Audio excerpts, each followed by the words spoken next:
প্রশাসনিক এবং রাজনৈতিক অঙ্গনে আজ এক অভূতপূর্ব চাঞ্চল্যকর সংবাদ ছড়িয়ে পড়েছে, যা সারা দেশের লক্ষ লক্ষ সরকারি কর্মকর্তা ও কর্মচারীর পরিবারে আনন্দের জোয়ার নিয়ে এসেছে। প্রিয় সরকারি চাকুরিজীবী ভাই ও বোনেরা, আজকের সকালের আপডেট নিউজে আপনাদের স্বাগতম।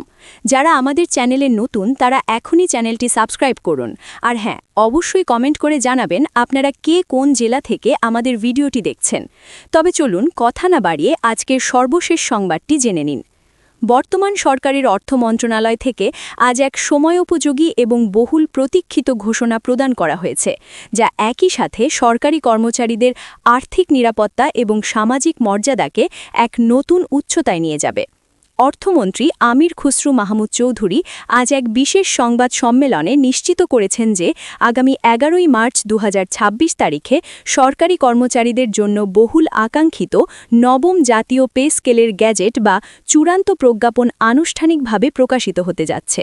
তবে এই মহা সুখবরের পাশাপাশি কর্মচারীদের জন্য আরও একটি চমকপ্রদ ঘোষণা এসেছে, আর তা হল ফ্যামিলি কার্ড বিতরণ।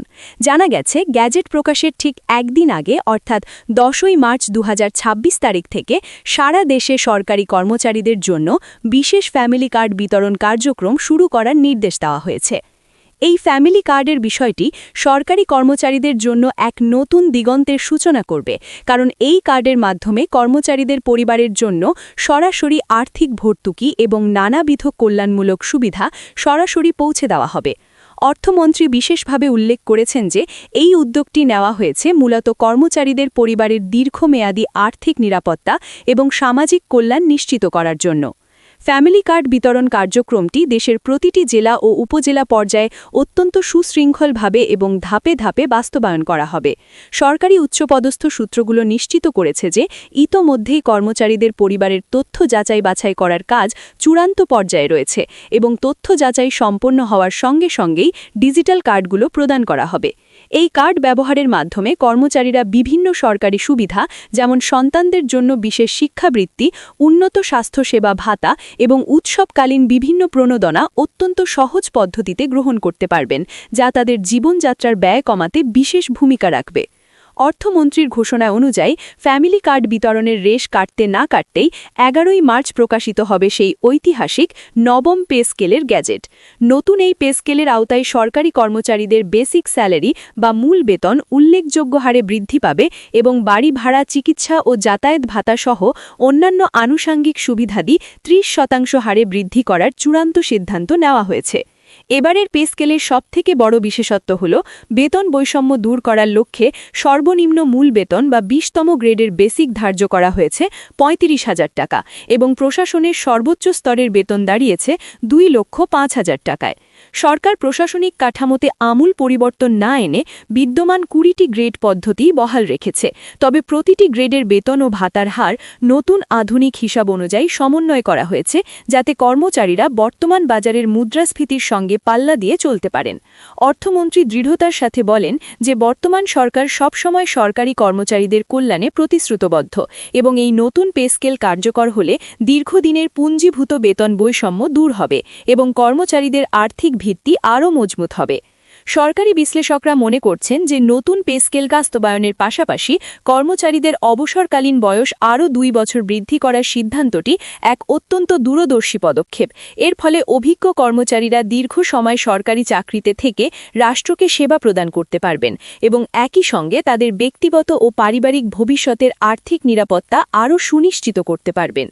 পে স্কেল গ্যাজেট প্রকাশের পরপরই অর্থ বিভাগ থেকে আইবাস প্লাস প্লাস সফটওয়্যারের মাধ্যমে নতুন বেতন কাঠামো অনুযায়ী সুবিধা প্রদান করার সকল কারিগরি প্রস্তুতি সম্পন্ন করে রাখা হয়েছে। সরকারি কর্মচারীরা জানিয়েছেন যে ফ্যামিলি কার্ড বিতরণ এবং নতুন পে স্কেল একযোগে বাস্তবায়ন করার মূল উদ্দেশ্যই হল কর্মচারীরা যেন দ্রুত এবং অত্যন্ত সুষ্ঠুভাবে রাষ্ট্রের দেওয়া সকল সুবিধা ভোগ করতে পারেন। বিশেষজ্ঞরা মনে করছেন এটি সরকারি চাকুরিজীবীদের দীর্ঘদিনের ন্যায্য প্রত্যাশার একটি পূর্ণাঙ্গ ও চূড়ান্ত সমাধান, যা তাদের জীবনযাত্রার মানকে এক ধাক্কায় অনেক উপরে নিয়ে যাবে। এই ঐতিহাসিক ঘোষণার পর দেশের বিভিন্ন সরকারি সচিবালয় অধিদপ্তর এবং মাঠ পর্যায়ের অফিসগুলোতে কর্মচারীদের মধ্যে এক অভূতপূর্ব উচ্ছ্বাস ও উদ্দীপনা লক্ষ্য করা গেছে। অনেক কর্মচারী তাদের প্রতিক্রিয়া জানাতে গিয়ে বলেছেন যে ফ্যামিলি কার্ড এবং নতুন পে স্কেল তাদের জন্য কেবল একটি সরকারি আদেশ নয়, বরং এটি একটি ইতিহাস সৃষ্টিকারী পদক্ষেপ। তারা আশা প্রকাশ করেছেন যে সরকার দ্রুত এই পরিকল্পনা বাস্তবায়ন করবে, যাতে সব স্তরের কর্মচারী সমানভাবে এবং স্বচ্ছতার সাথে সুবিধাগুলো পেতে পারেন। ফ্যামিলি কার্ড এবং নতুন পে স্কেল নিয়ে বিস্তারিত আলোচনা করে অর্থমন্ত্রী আরও জানিয়েছেন যে সরকারের মূল লক্ষ্য হল কর্মচারীদের জীবনে একটি স্থায়ী ও ইতিবাচক পরিবর্তন আনা, যা কর্মক্ষেত্রে ন্যায় বিচার ও সাম্য প্রতিষ্ঠা করবে। এটি সরকারি চাকুরিজীবীদের মধ্যে আত্মবিশ্বাস বাড়াবে এবং তাদের কাজের গতিশীলতা বহুগুণ বৃদ্ধি করবে। অর্থনৈতিক বিশ্লেষকরা মনে করছেন যে দেশের বর্তমান অর্থনৈতিক অবস্থা স্থিতিশীল থাকার কারণেই সরকার এই ধরনের বিশাল আর্থিক সংশ্লেষযুক্ত পদক্ষেপ নেওয়ার সক্ষমতা অর্জন করেছে। ফ্যামিলি কার্ড ও পে স্কেল কর্মচারীদের আর্থিক নিরাপত্তার পাশাপাশি দেশের সরকারি সেবা খাতকে আরও দক্ষ, স্বচ্ছ এবং কার্যকর করার ক্ষেত্রে অত্যন্ত গুরুত্বপূর্ণ ভূমিকা রাখবে বলে তারা বিশ্বাস করেন। ইতিমধ্যে অর্থ মন্ত্রণালয় এবং জনপ্রশাসন মন্ত্রণালয় পর্যায়ে সকল প্রশাসনিক প্রস্তুতি শতভাগ সম্পন্ন হয়েছে। প্রতিটি জেলা ও উপজেলার সংশ্লিষ্ট কর্মকর্তাদের কঠোর নির্দেশনা দেওয়া হয়েছে যাতে করে এই বিশাল বিতরণ কার্যক্রম এবং বেতন সমন্বয়ের কাজটি অত্যন্ত দ্রুত এবং নির্ভুলভাবে সম্পন্ন হয়। অর্থমন্ত্রী নিশ্চিত করেছেন যে কোনো কর্মচারী যেন এই সুবিধা পেতে কোনো ধরনের হয়রানি বা সমস্যার সম্মুখীন না হন, সেদিকে তীক্ষ্ণ নজর রাখা হচ্ছে। সবশেষে বলা যায় যে 10ই মার্চের ফ্যামিলি কার্ড এবং 11ই মার্চের নবম পে স্কেল প্রজ্ঞাপন বাংলাদেশের সরকারি চাকুরিজীবীদের জন্য এক স্বর্ণালী অধ্যায়ের সূচনা করবে। দীর্ঘদিনের বেতন বৈষম্য, দ্রব্যমূল্যের ঊর্ধ্বগতির চাপ এবং আর্থিক অনিশ্চয়তা কাটিয়ে কর্মচারীরা এখন একটি নিরাপদ এবং সচ্ছল ভবিষ্যতে স্বপ্ন দেখতে পারবেন। এই যুগান্তকারী পদক্ষেপটি কেবল কর্মচারীদের ব্যক্তিগত উন্নয়ন নয়, বরং দেশের সামগ্রিক প্রশাসনিক দক্ষতা এবং সামাজিক নিরাপত্তা বলয়কে আরও শক্তিশালী করবে, যা বাংলাদেশের ইতিহাসে এক অনন্য নজির হিসেবে চিরস্মরণীয় হয়ে থাকবে। ভিডিওটি খুবই জরুরি, তাই দয়া করে সবার সাথে ভিডিওটি শেয়ার করতে ভুলবেন না। আর নতুন ভিডিও আপডেট পেতে এখনই চ্যানেলটি সাবস্ক্রাইব করুন।